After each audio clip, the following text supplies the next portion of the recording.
no puede hacer lo bueno.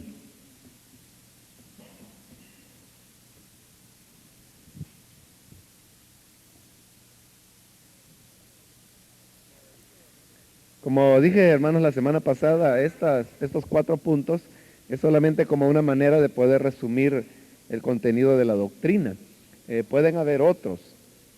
Durante muchos años, o más bien, antes de decir esto, quizás una de las maneras en que se puede definir mejor estas doctrinas es a través de las confesiones de fe. Yo diría que hay dos básicamente que presentan bien claramente estas verdades. Quizás pues la más específica es la que mencionábamos la semana anterior cuando hablábamos de los cánones de Dort o de Dordrecht, como también se le llama,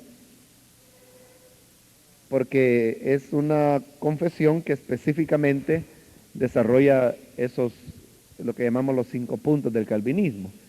Pero la otra es la confesión de fe de Westminster, que aunque toca otros aspectos, porque es una confesión mucho más amplia, sin embargo tiene varios capítulos dedicados precisamente a desarrollar los 5 puntos del calvinismo, porque la confesión de fe de Westminster es una confesión calvinista. Entonces, si ustedes leen la confesión de fe, ahí van a poder tener una idea más amplia de lo que es el sistema del calvinismo.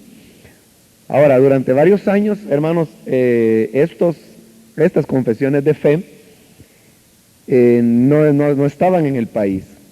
Es decir, desde que existía aquella librería allá por la Lotería Nacional que se llamaba Luz y Verdad, que era de la Iglesia Centroamericana, ellos eran los únicos que traían esas confesiones de fe.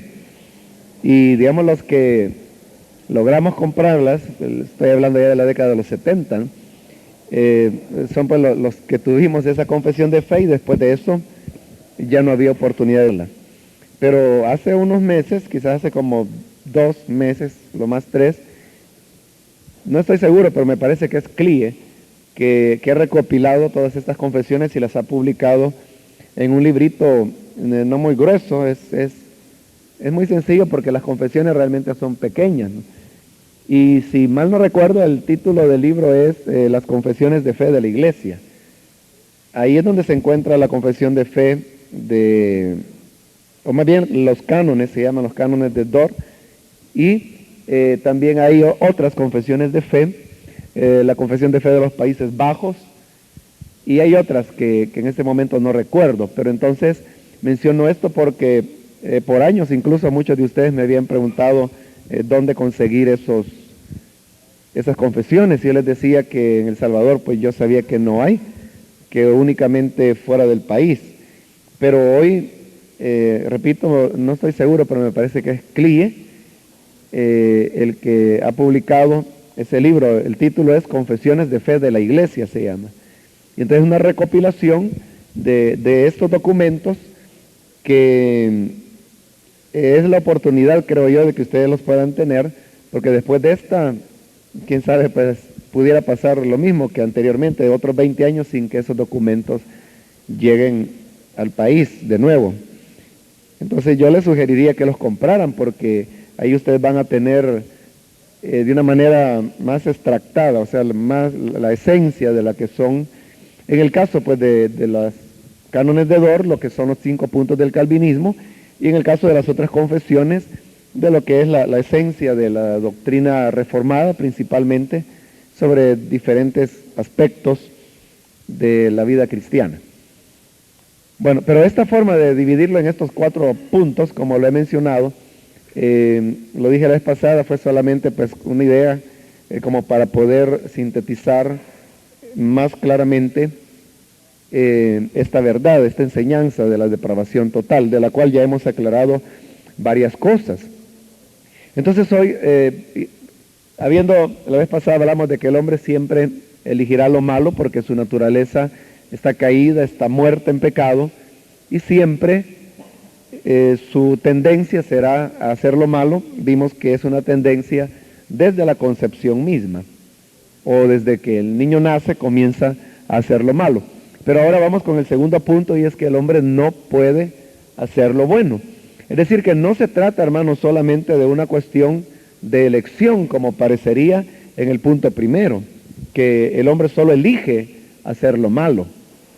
Pero el problema no es un problema de elección, sino que, como lo estamos viendo en el segundo punto, se trata de un problema de capacidad, o más bien diríamos de incapacidad, porque el hombre no puede, o sea, está inhabilitado para hacer lo bueno. Y por eso también mencionaba yo la semana pasada que algunos a esta doctrina le dan el nombre de la inhabilitación total, porque eso describe la incapacidad que hay en el hombre para poder hacer las cosas buenas, entendiendo lo bueno de acuerdo a la definición que dimos la semana pasada, basándonos en la definición de Lutero de lo que es una buena obra.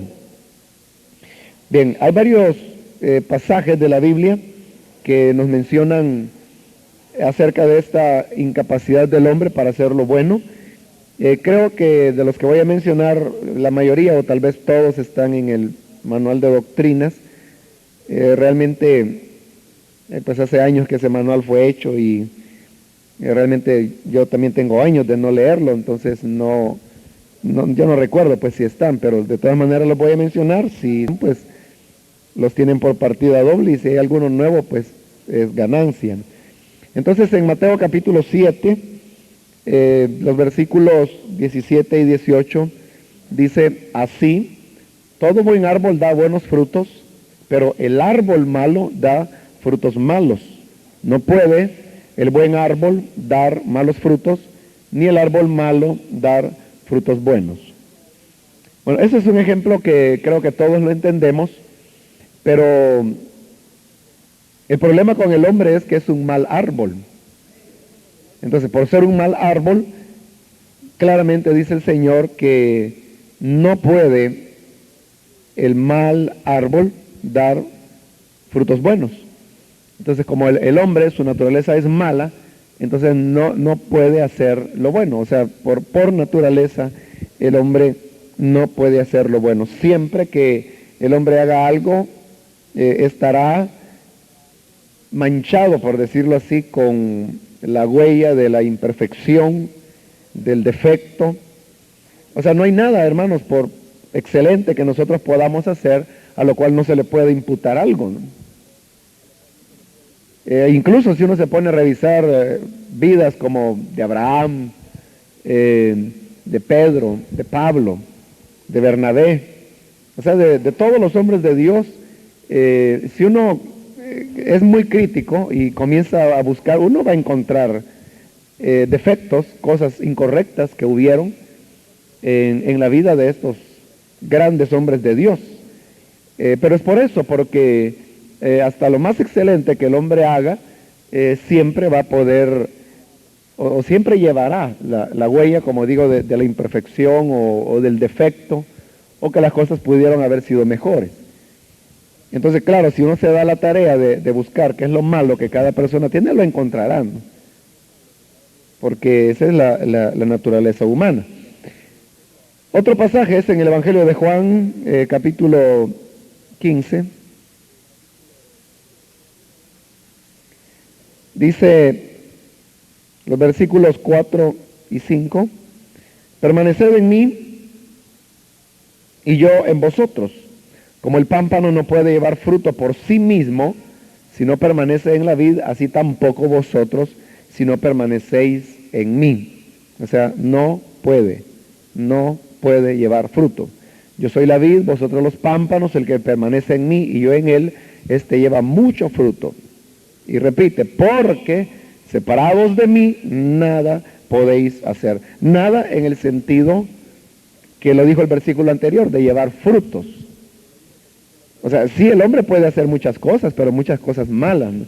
Pero Jesús está hablando de frutos buenos. Entonces dice que el hombre, como pámpano que es, no puede llevar fruto por sí mismo. O sea, en sí mismo el hombre no tiene la capacidad. Y luego cuando dice, separados de mí nada podéis hacer, entonces ahí está bien claro que por sí mismo el hombre no puede dar frutos buenos u obras buenas, si se quieren llamar así, de acuerdo a lo que definimos la semana pasada de lo que es buena obra. El hombre no puede darlo. Aquí, hermanos, es donde, no sé si se recuerdan la semana pasada cuando yo hice aquí aquel diagramita de los 5 puntos del calvinismo, pero como eso, a mi juicio, ¿verdad? Y podría estar equivocado, pero según yo entiendo, es como la base de la cual se desprende todo ese gran sistema que es la teología calvinista. Entonces, por ponerles un ejemplo de eso, cuando se habla, por ejemplo, del aspecto de lo que es la consejería bíblica, la psicología, tanto la psicología como la psiquiatría, hablando secularmente, ellos parten de bases que no son cristianas, porque en primer lugar parten, por ejemplo, de la base que la naturaleza del hombre es buena. Entonces, esa es la base sobre la cual parte toda psicología y toda psiquiatría, sea de la carrera que sea, o más bien de la corriente que sea, porque hay muchas corrientes, pero todas parten de esa base que la naturaleza humana es buena. Otro presupuesto de la psicología y la psiquiatría es que todas las respuestas a los problemas del hombre se encuentran en el hombre mismo. Y entonces el psicoterapeuta, llámese psicólogo o psiquiatra, lo único que hace es tratar de orientar a la persona para descubrir las respuestas a sus problemas que están dentro de él.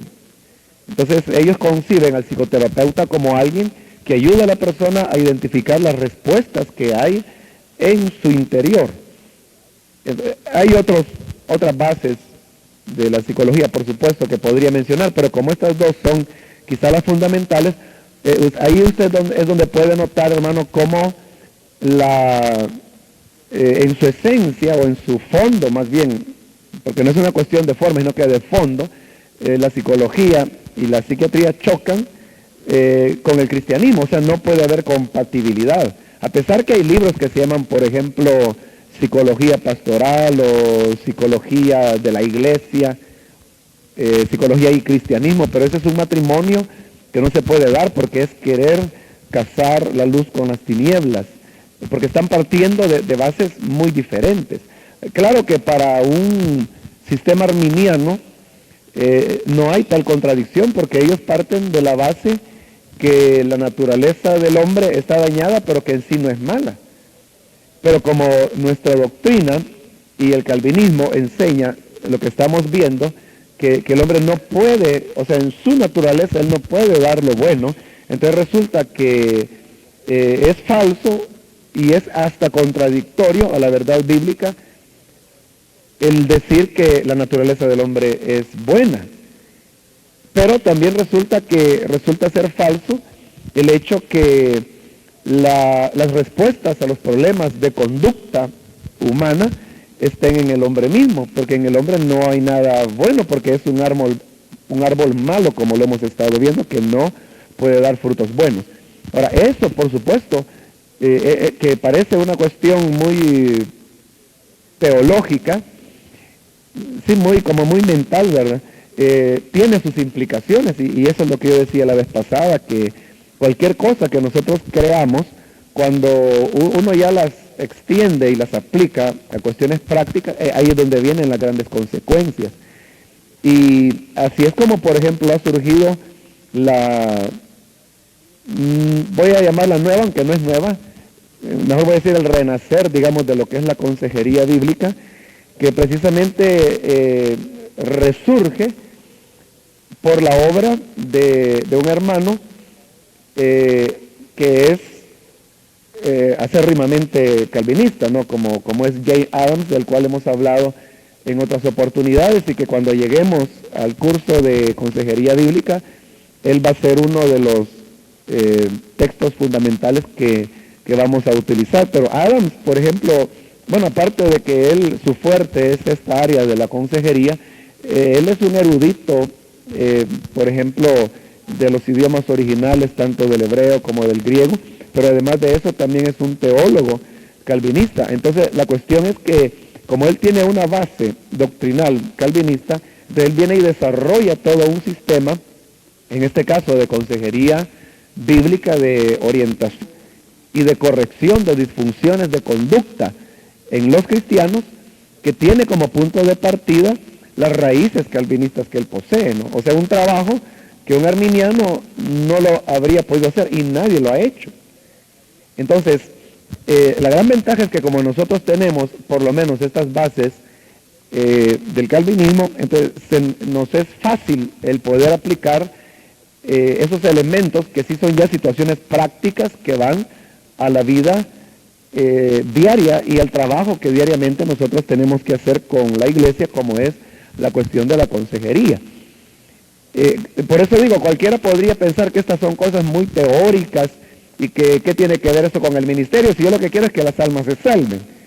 Está bien, pero la cuestión es que como las almas que queremos salvar son hombres, y como hombres, como humanos, ellos tienen problemas de conducta que tienen que ser corregidos de acuerdo a los lineamientos que la palabra de Dios da, pero ahí es donde viene la cuestión. ¿Cómo? O sea, ¿cuál es la metodología? ¿Cuáles son las herramientas por las cuales el ministro puede llegar a corregir eso? Entonces la iglesia durante más bien como alrededor de 100 años, cedió el terreno al psicoanálisis, y usted hasta hoy en día puede encontrar libros donde se dice, si usted tiene problemas con una persona en su iglesia que le digo, fue víctima de abuso físico, violencia doméstica en su infancia, remítalo al psicólogo. Y yo no olvido una vez que hasta incluso compré un libro que hablaba sobre la ayuda al alcohólico. Y entonces, bueno, los primeros capítulos lo que hacía era describir qué era el alcoholismo, sus manifestaciones, sus consecuencias, cómo una persona se volvía dependiente del alcoholismo, pero lo que a mí me interesaba, que era cómo ayudar al alcohólico. Increíblemente, la ayuda que decía estaba ya casi en la última página, y era menos de una página, y lo que decía era esto: si usted como ministro quiere ayudar a un alcohólico, averigüe las direcciones de los grupos de alcohólicos anónimos de su ciudad, y cuando llegue un alcohólico a su iglesia, envíelo ahí. Eso era todo, esa era la recomendación que decía.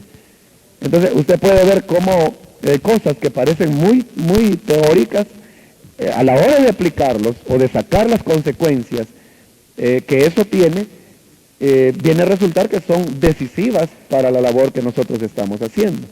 Entonces, por eso es bien importante el entender conceptos como este que estamos mencionando, porque de eso se va a derivar cosas, hermano, hasta como por ejemplo la educación de los hijos, porque muchos parten del hecho que creen que los hijos son buenos. O sea, que nuestros hijos son buenos, así, y así nos gusta pensar, ¿verdad? Nos gusta pensar de esa manera. Pero la Biblia nos está diciendo una cosa diferente. El problema es cuando estos hijos comienzan a tener,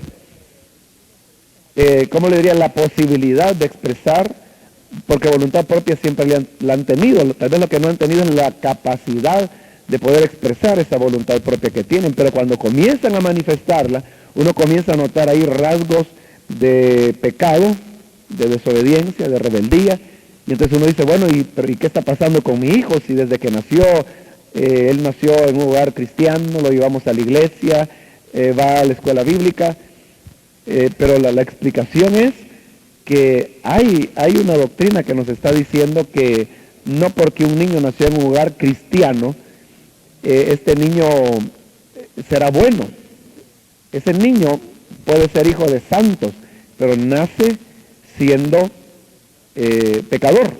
Entonces eso mismo debe ya a nosotros iluminarnos, en el sentido que lo que tenemos que hacer es luchar para que nuestros hijos se les discipline y se les evangelice, de tal manera que ellos puedan llegar a tener un encuentro con el Señor. Yo he platicado con varios de ustedes que tienen hijos ya de 14, 15 o más años, y les he preguntado acerca de las conversiones de sus hijos. Y Y me alegra mucho y me interesa cuando oigo, cuando ustedes me cuentan cómo fue que su hijo o su hija se convirtió, aunque sus hijos nacieron dentro del Evangelio, pero o sea, ustedes estaban conscientes y hubo un momento en el cual estos hijos pasaron, y tal vez eran ustedes quienes estaban predicando y pasaron y se entregaron a Cristo. Pero es muy lindo, ¿no? O sea, cuando esa experiencia se da, eso es mucho mejor, porque hay un pastor, por ejemplo, de nuestra misión que tiene una iglesia que yo creo que anda ya por las 2000 personas, y la hija de él se convirtió, la hija mayor, tiene 15 años, hoy ya tiene un poco más, pero cuando se convirtió tenía 15. Entonces ella pasó en un culto cuando su papá estaba predicando a recibir a Cristo. Entonces cualquiera podría decir, bueno, y entonces ¿cómo es posible que la hija del pastor durante 15 años haya sido incrédula y hasta hoy está recibiendo a Cristo? Pero yo creo, hermanos, que es mejor que la gente vea eso, que hay un momento de una conversión, y no que nosotros nos estemos engañando con la idea de pensar que nuestros hijos son cristianos cuando realmente son unos diablos, ¿no? Y uno está diciendo, no, son malas interpretaciones, no, son inquietudes de juventud. Entonces, usted ve que en cuestiones tan prácticas, tiene la consecuencia o el hecho que tengamos la capacidad de comprender elementos como ese, está en el hecho de que entendamos doctrinas como esta. Solo como manera de anécdota, cuando uno de los hijos o hijas, no recuerdo en este momento, de Lutero nació, él escribió a Melanchthon, su gran amigo y compañero, y comunicándole que ahora tenía un hijo, y no recuerdo las palabras exactas, pero le decía en esa carta algo así como: en tal fecha nació mi hijo fulano, entonces te pido que por favor me ayudes a orar por este pagano para que se conviertan. Y acaba de nacer su hijo, o sea, le estaba contando, ¿no?, a Melanchthon, que ahora tenía un nuevo hijo o hija, no recuerdo. Pero sí recuerdo que le decía eso: ayúdame a orar por este pagano para que se conviertan. Entonces él estaba bien claro, ¿no?, que era el hijo de Lutero, pero eso, ¿qué verdad? Tenía que entenderse que había una labor por hacer. Entonces esa es la gran importancia, hermanos, de comprender estos elementos de los cuales estamos ahora hablando. Otro pasaje más es Romanos capítulo 8, el versículo 7. Por cuanto los designios de la carne son enemistad contra Dios, porque no se sujetan a la ley de Dios, ni tampoco pueden. Bueno, ese es un pasaje directo. Ahí dice, no puede sujetarse a la ley de Dios. Finalmente, otro versículo es 1 Corintios capítulo 12, el versículo 3. Por tanto, os hago saber que nadie que hable por el Espíritu de Dios llama anatema a Jesús. Y aquí viene, nadie puede, o sea, no se puede llamar a Jesús Señor sino por el Espíritu Santo. O sea, no se puede reconocer a Jesús como Señor sino por una obra externa al hombre, que en este caso, bueno, y siempre es el Espíritu Santo. Bueno, estos son los versículos más emblemáticos. Hay más, por supuesto, pero estamos poniendo los más emblemáticos.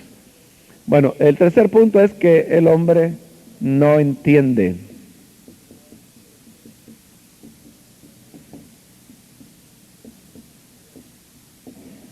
Lo bueno.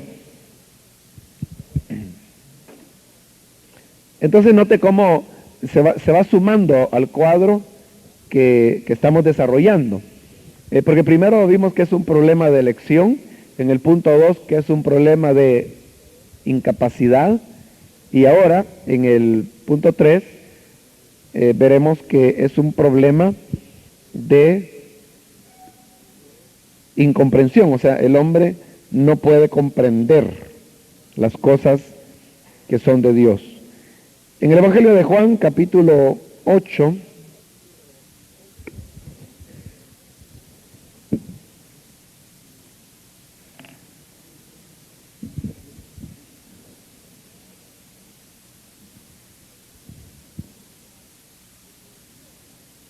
En el versículo 43,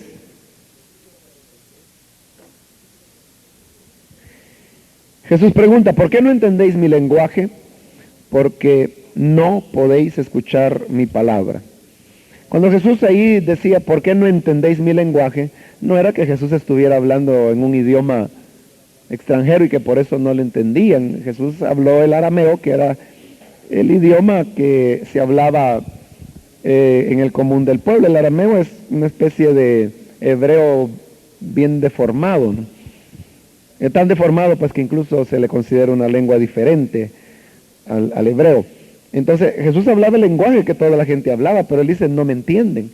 De Jesús no se estaba refiriendo al idioma, se estaba refiriendo a los conceptos que él vertía, a las verdades que él enseñaba. Entonces él decía, no entienden. Y es lo que estamos aquí recalcando en este punto tercero, y es que el hombre no puede entender lo que es bueno, lo que es de Dios. Otro pasaje más es Primera de Corintios, en el capítulo 2.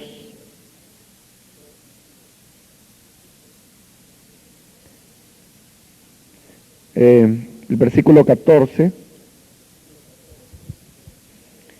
que nos dice, pero el hombre natural no percibe las cosas que son del Espíritu de Dios, porque para él son locura y no las puede entender. Es claro, ¿verdad? No las puede entender porque han de discernirse espiritualmente.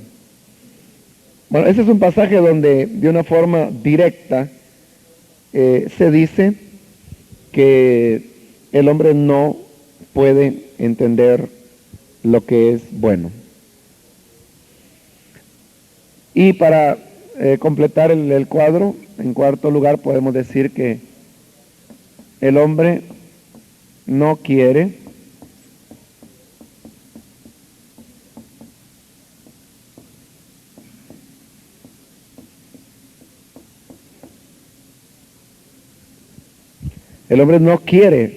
lo bueno.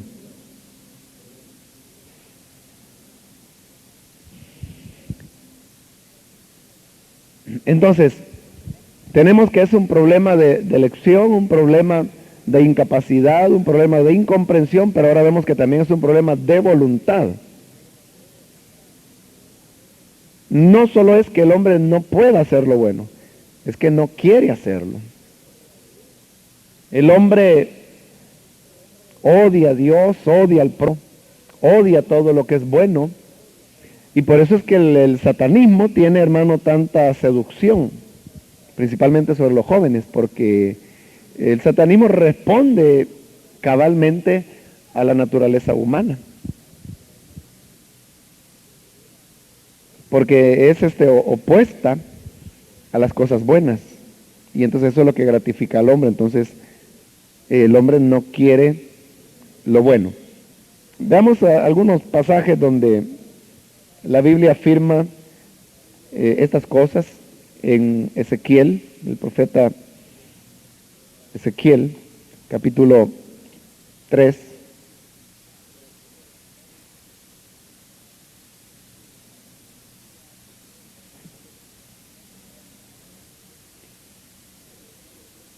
Dice el versículo 7, mas la casa de Israel no te querrá oír, porque no me quiere oír a mí, porque toda la casa de Israel es dura de frente y obstinada de corazón.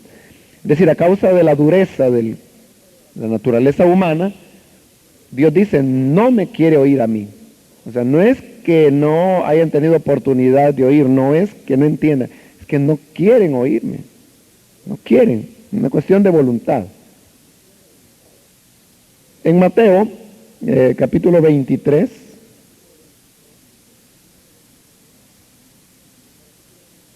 el versículo 37 es otro pasaje que dice, Jerusalén, Jerusalén, que matas a los profetas y apedreas a los que te son enviados. ¿Cuántas veces quise juntar a tus hijos como la gallina junta sus polluelos debajo de las alas y no quisiste?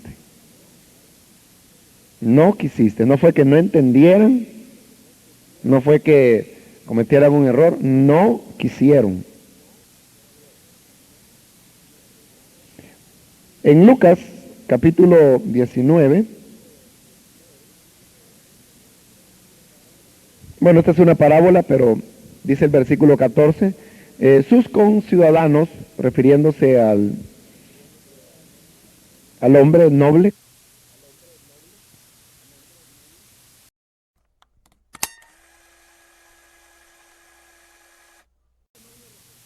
el hombre noble representa a Dios, que él ha ido a una provincia lejana, pero ha prometido volver. Pero el hombre, mientras tanto, dice, no queremos que Él reine sobre nosotros. O sea, el ser humano no quiere que Jesús reine sobre él. Entonces, ahí tenemos ya, hermanos, el cuadro resumido, diríamos, de lo que es la doctrina de la naturaleza humana, y así es como podemos entonces comprender cómo el hombre se encuentra en un estado caído, y hay pasajes de la Biblia que son muy amplios en describir la naturaleza humana, como por ejemplo en Isaías, el capítulo 59, se describe el estado moral del hombre. Isaías 59, por leer algo, versículo 3 en adelante, oiga cómo Dios describe al hombre, dice, porque vuestras manos están contaminadas de sangre y vuestros dedos de iniquidad, vuestros labios pronuncian mentira, habla maldad vuestra lengua. No hay quien clame por la justicia, ni quien juzgue por la verdad. Confían en vanidad y hablan vanidades, conciben maldades y dan a luz iniquidad. Incuban huevos de áspides y tejen telas de arañas. El que comiere de sus huevos morirá, y si los apretaren saldrán víboras. Sus telas no servirán para vestir, ni de sus obras serán cubiertos. Sus obras son obras de iniquidad, y obra de rapiña está en sus manos.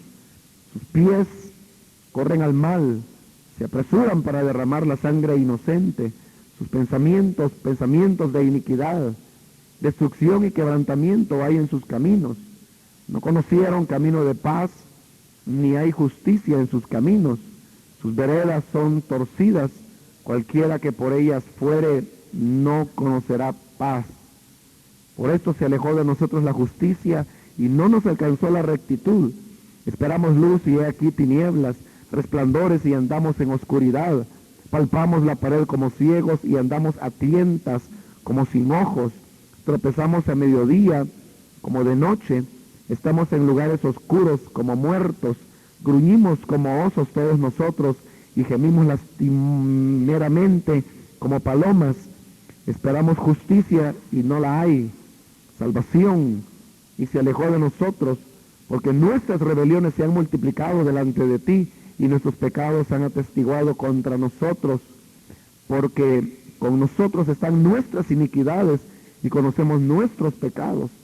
El prevaricar y mentir contra Jehová y el apartarse de en pos de nuestro Dios, el hablar calumnia y rebelión, concebir y proferir de corazón palabras de mentira, y el derecho se retiró y la justicia se puso lejos, porque la verdad tropezó en la plaza y la equidad no pudo venir, y la verdad fue detenida, y el que se apartó del mal fue puesto en prisión, y lo vio Jehová y desagradó a sus ojos, porque pereció el derecho, y vio que no había hombre, o sea, hombre bueno, y se maravilló que no hubiera quien se interpusiese, y lo salvó su brazo y le afirmó su misma justicia.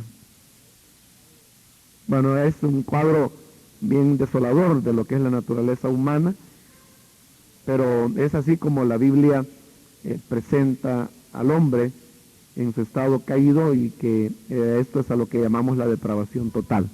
Ahora, como le decía la semana anterior, esta es la base del resto de doctrinas.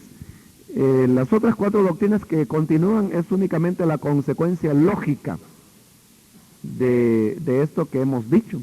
Porque, por ejemplo, el siguiente tema, que es el de la elección incondicional, Si esa es la condición del hombre, obviamente el hombre entonces no puede hacer nada por levantarse de su estado de pecado para buscar la salvación. Entonces, lógicamente, si no puede el hombre por sí mismo buscar la salvación, entonces debe existir una fuente externa al hombre que es el origen de su salvación.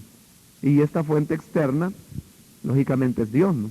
Entonces usted ve que entonces la elección es una necesidad ante el hecho de la caída del hombre. Cuando las personas en el tema de la elección comienzan a decir, bueno, ¿y acaso no es injusto Dios cuando elige a un grupo para salvación y al otro grupo, que es la mayoría, los pasa por alto, abandonándolos a que se pierdan? ¿No es eso injusto en Dios? El que eso pregunta no ha entendido esto todavía. Porque el que entendió esto, entonces sabe que aquello, lejos de ser una injusticia, es una muestra enorme, muy amplia de la gracia de Dios. Entonces por eso digo, todas esas preguntas que suelen surgir en los otros programas, en los otros temas, o cuando ya se llega a la seguridad eterna, entonces, bueno, ¿y cómo es eso que si un cristiano peca, que no pierde la salvación? O sea, entender esto únicamente puede hacerlo alguien que entendió esto. El que no entendió esto es el que empieza a trabarse en todo lo demás. Y por eso yo digo, para mí, aquí es donde nosotros tenemos que hacer el énfasis. Y si esto está claro, lo demás es una consecuencia lógica. O sea, el que entendió esto es cuestión de sentido común. Aparte pues de que hay bases bíblicas para todo lo demás, ¿no? Pero es solamente, hablando de la comprensión, es solo aplicar el sentido común para entender el porqué de las otras doctrinas que a continuación vienen. Bueno, ¿hay alguna pregunta, hermanos, sobre este tema que hemos mencionado? ¿Alguna cosa que no esté clara? Pueden preguntar en este momento. Sí, hermano.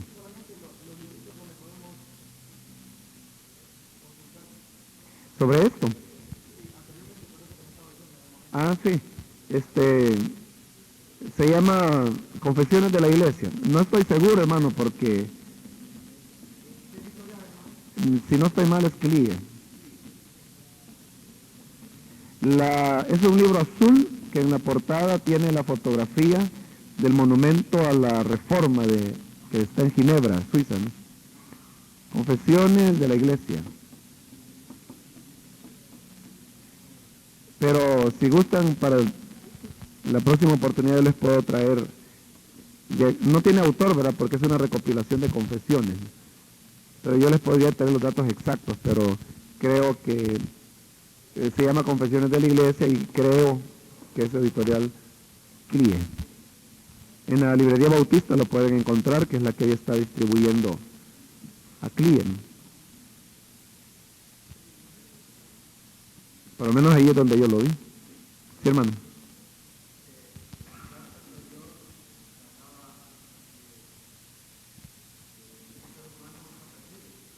¿Perdón?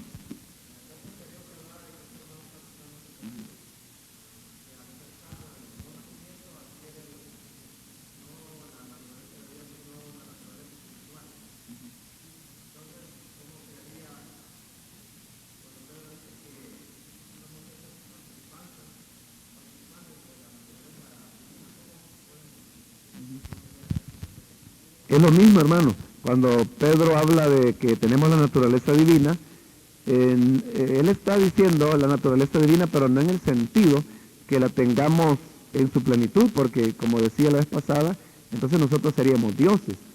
Cuando él habla de la naturaleza divina se refiere a que adquirimos una naturaleza espiritual que nos permite el poder desarrollar una vida agradable a Dios. Es igual que cuando Pablo dice, y nosotros tenemos la mente de Cristo. Pero eso no se debe entender en el sentido que Cristo se quedó sin mente porque ahora la tenemos nosotros, ¿no? No es en ese sentido, sino que es en el sentido que los conceptos, los valores, los criterios de Cristo están en nosotros. Por supuesto, Él los sigue conservando, ¿no? Entonces, en el mismo sentido es que cuando Pedro dice que somos participantes de la naturaleza divina, Diciendo no es que Dios se despojó de su naturaleza divina para dárnosla a nosotros o repartirla entre nosotros, que de hecho no se podría porque la naturaleza de Dios es indivisible, pero se refiere a que tenemos los elementos para poder cultivar una vida que cada vez vaya siendo más semejante al Hijo de Dios, a la imagen del Hijo de Dios, como dice 2 de Corintios. Sí, hermano.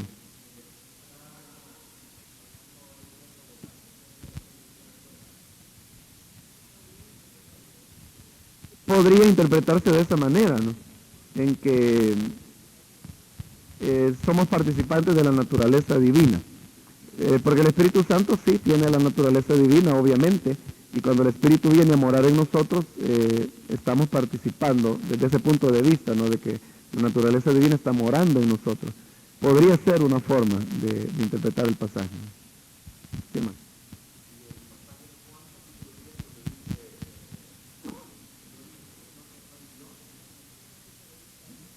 Bueno, esta es una cita de un salmo y lo que el salmo quiere establecer, hermano, es el contraste, o más bien contrastar la jactancia humana con la realidad humana. Porque el pasaje dice, yo dije, vosotros sois dioses, pero como hombres moriréis. Lo que quiere decir es que el hombre, en su jactancia, muchas veces llega hasta considerarse un dios, pero olvidándose que un día va a morir como, como hombre. O sea que su jactancia es vana porque sigue siendo siempre un hombre. Ese es el sentido del pasaje.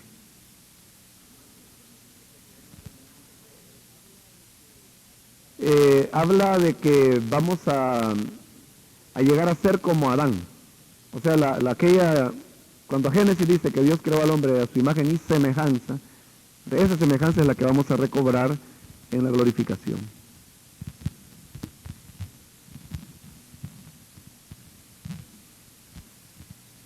Sí, hermano.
Bueno, la cuestión está vigente en algunas iglesias, en algunas congregaciones nuestras y en otras no.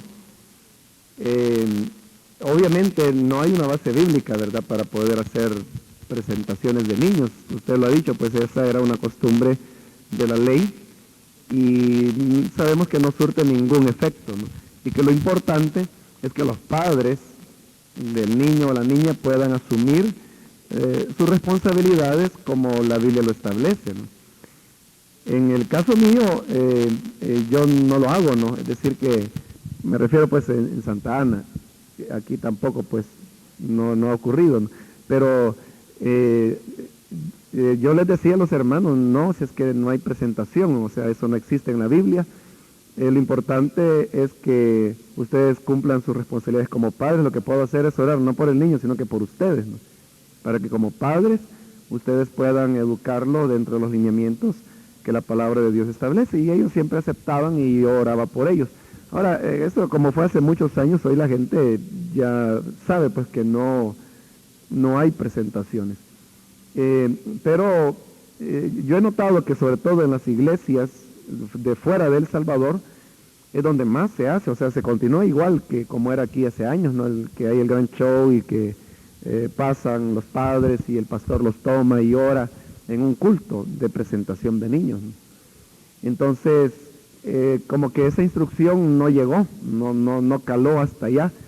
Y en el caso de San Salvador yo entiendo que presentaciones continúan haciendo aún, pero en las reuniones familiares, pero yo entiendo, esta es una suposición mía, que lo hacen como una manera de motivar la asistencia a las reuniones familiares.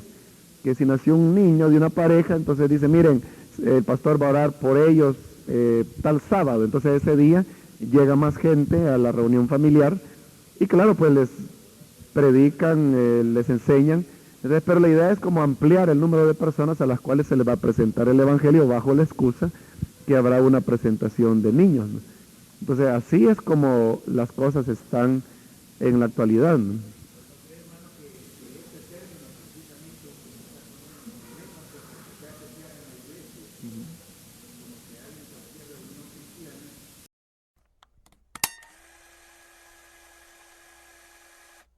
Pero volviendo al tema que estábamos hablando de la presentación de niños, bueno, mi criterio, hermanos, es que el peligro que hay en la cuestión de la presentación de los niños es el que la gente, aunque usted enseñe lo que enseña, la gente puede crearse la idea que hay algo mágico en la cuestión de la presentación del niño y que porque el niño fue presentado a Dios, el creer que por ese acto ese niño va a ser cristiano un día. Entonces ese es un peligro porque entonces crea una falsa confianza en las personas y que de hecho es contraria a la doctrina que nosotros creemos, porque nuestra doctrina no es sacramentalista, sino que nosotros creemos que se trata de una relación personal entre el individuo y Dios y que fuera de eso no hay ceremonia ni agente externo que pueda alterar la condición espiritual o la posición espiritual de una persona ante Dios. Ese es el peligro que yo le veo y es la razón por la cual creo que el énfasis que nosotros tenemos que hacer es en el sentido que los padres asuman su responsabilidad de volverse los primeros evangelizadores de sus hijos, ¿no? El que los envíen a la escuela bíblica, los traigan a la iglesia, eso está bien, pero también no puede el padre decir, no, si para eso lo envío a la escuela bíblica, para que me lo hagan cristiano. O sea, la escuela bíblica puede hacer, la iglesia puede hacer su papel, pero es bien importante que como padres asumamos la responsabilidad que es ineludible, que Dios nos ha dado y que debemos poner por obra. Entonces, para mí ahí tiene que estar el énfasis, y el hecho de hacer presentaciones lo que hace es diluir la fuerza que las personas deberían captar, que es su responsabilidad, ¿no? Pero esa es mi opinión, ¿no? Sí, hermano.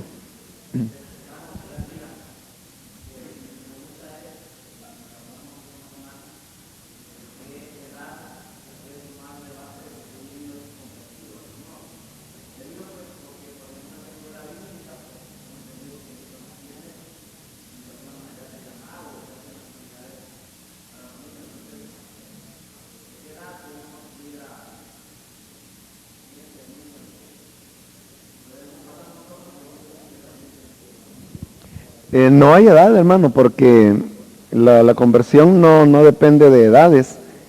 Y hay personas pues que se han convertido muy, muy niños y otros pues ya no tan niños, pero realmente no hay edad, sino que ahí es la gracia de Dios operando sobre estas criaturas cuando y en el momento que Dios quiere. Uh-huh.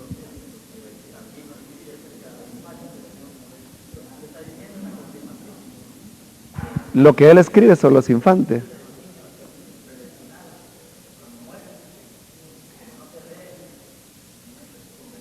Sí.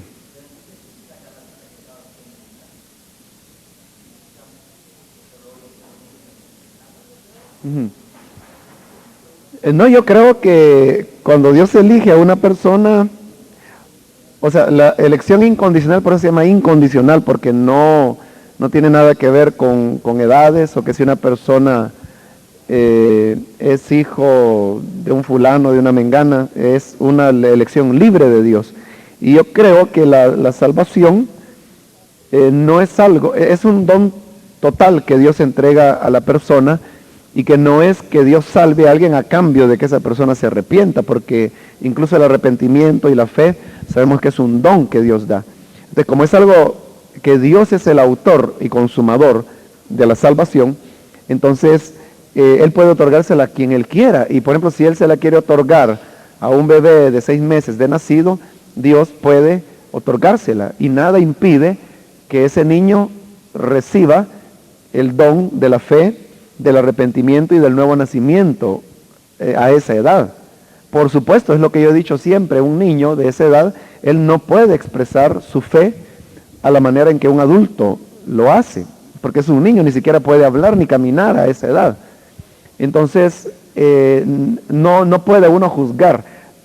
Y claro, uno también no puede ni afirmar ni negar que Dios ha hecho esa operación salvadora, pero lo que yo digo es que no hay nada que impida a la soberanía de Dios el otorgar ese acto salvador a quien Él quiera otorgárselo, como realmente ocurre con adultos y con niños. ¿Sí, hermano Nicodemo?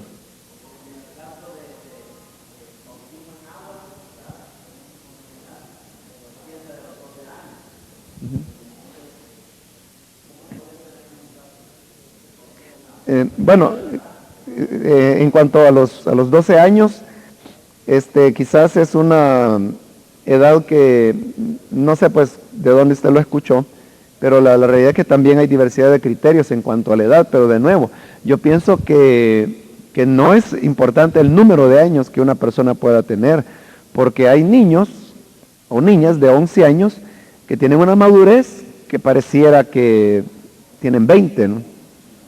Y hay jóvenes que tienen 20 que se comportan como niños de 6, ¿no? Entonces, la cantidad de años que una persona tenga desde el momento en que nació no dice nada. Lo que resulta importante es que como ministros nosotros indaguemos la experiencia que este niño o niña tiene con el Señor y la capacidad de comprensión de lo que es el acto del bautismo. Si el niño demuestra convicción de creer en Jesús, sabe lo que significa el bautismo, está decidido a hacerlo, entonces se le puede bautizar. Y no importa el número de años que pueda, lo que uno tiene que estar seguro es que se ha operado en él el milagro de la salvación.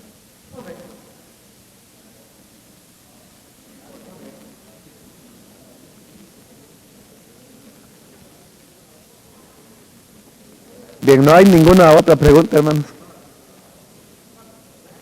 Bueno, antes de pasar al siguiente curso, solamente el hermano Ricardo López ha pedido un tiempo para dar un anuncio, así que vamos a hacer un pequeñito paréntesis, ¿no?